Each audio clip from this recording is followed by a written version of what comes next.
Hi.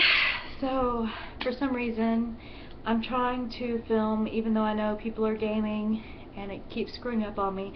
I have nothing better to do until I crash because I took my nighttime meds a while ago, so that should be sometime soon. I might just fall asleep during the video. Who knows? But for now, I'm hyper. And I want to talk about parenting with mental illness. I feel like pause. I'm going to keep checking my phone, and that's because my sister is going to go into labor very, very, very soon. So excuse me while I check my phone and talk at the same time. So tonight I want to talk about parenting with mental illness. There's a lot of stigma attached to mentally ill parents. And a lot of that stigma comes from people who know people who are either in denial of the fact that they have a mental illness, or they are aware that they have mental illness and accept that fact and do not seek treatment. Well, I'm here to tell you that it is perfectly possible to be a great parent and have mental illness. And I can say this with 100% certainty because I am batshit crazy and I am an awesome mom. But there are a few things that come along, a couple extra steps we have to take to make sure that we are awesome parents. Number one, for any parent to be a good parent, you have to put your children first, and sometimes putting your children first means taking care of yourself so that you can take care of your children. That means staying in treatment. Sometimes I don't want to go see my shrink. Sometimes I feel like, well, nothing has really happened. I don't have much to say. I'm just going to spend an hour and a shit ton of money just chit-chatting. But I go anyways because that's what I'm supposed to do. I've been on the hunt for a good psychiatrist and good medications for 1.5 years, and it has been exhausting, but I haven't given up. I didn't give up because that's what my kids needed me to do. And it kind of works to everybody's advantage because I do these things because my kids need me to. And my kids needing me to do these things gives me the encouragement to continue trying.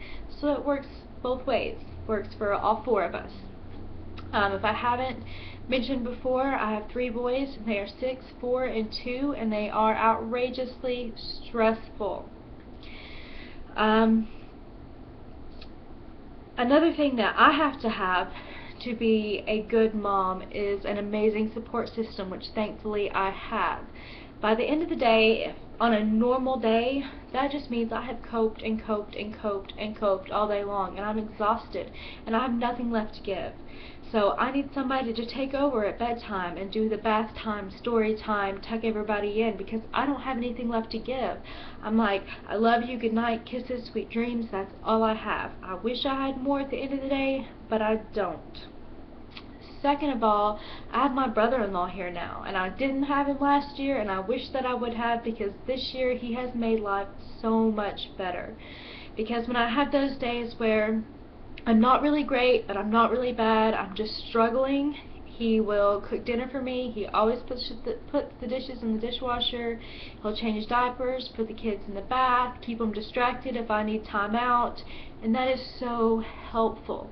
Because the third thing that I do when I am very, very unwell is send my kids to their grandparents. And so having him at home to help for those in-between stages means that I don't have to send my kids to their grandparents as often anymore because I have someone at home to help. So when I send my kids away, there are a few reasons. Number one is when I'm so depressed that I can't leave my room and I don't want to talk to anybody. I don't want my kids to feel neglected.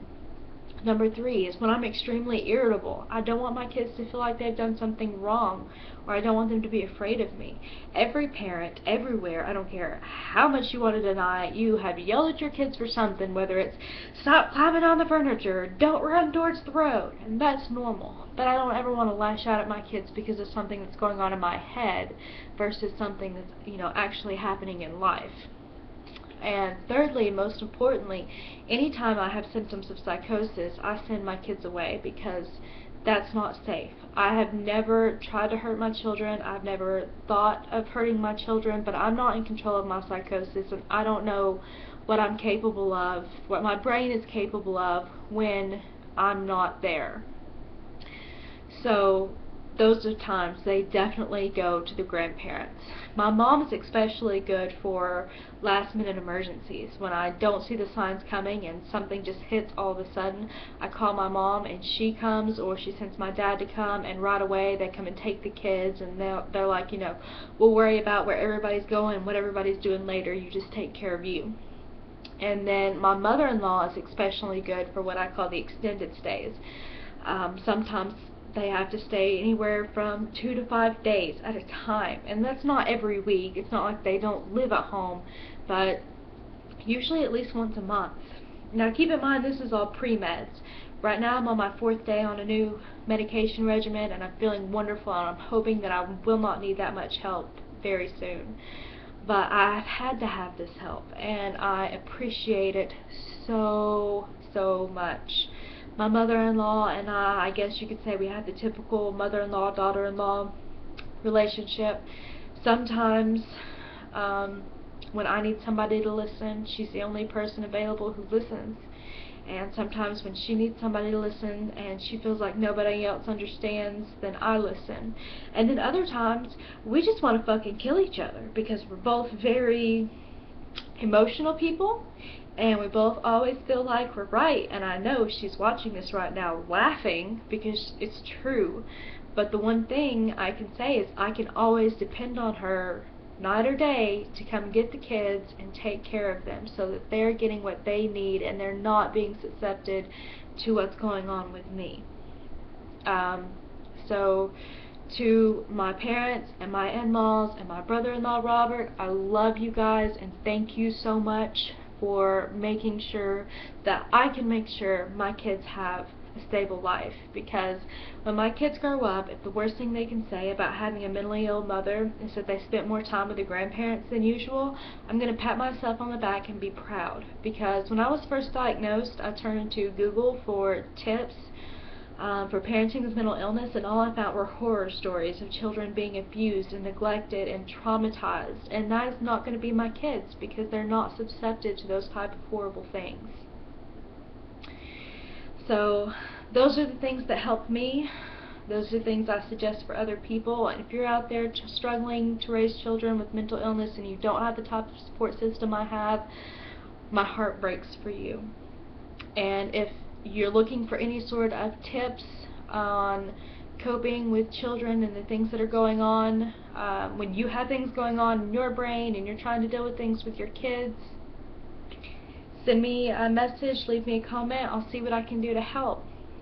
The third thing and last thing that I want to talk about is that some people who are aware they have mental illness before they start having children decide not to, for one of two reasons. One, they're afraid they can't cope with it, and that's okay. You know what you're capable of and what you're not. Don't let anyone judge you for saying, I can't handle it. That's okay. You know yourself. Don't put yourself through something you don't feel you can.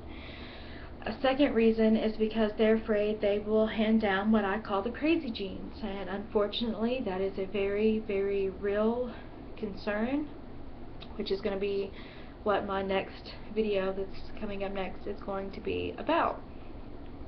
So I didn't really have a choice with that. My major symptoms did not surface until after I had my third son. After him I had my tubes tied. Sometimes I think about the fact, what if I had known before I had kids, would I have chosen to? But I try not to dwell on it too much because it doesn't matter. I have 3 wonderful, beautiful, amazing kids, and they keep me going and I keep them happy, and it works. And it works for mentally ill parents all over the world. That's all I have to say tonight. I don't think I've repeated myself too bad. Did I mention I'm really hyper? Plus my meds are going to kick in soon. Plus I'm waiting for my sister to give birth, so I'm crazy tonight. But a good kind of crazy. So until next time, take your meds.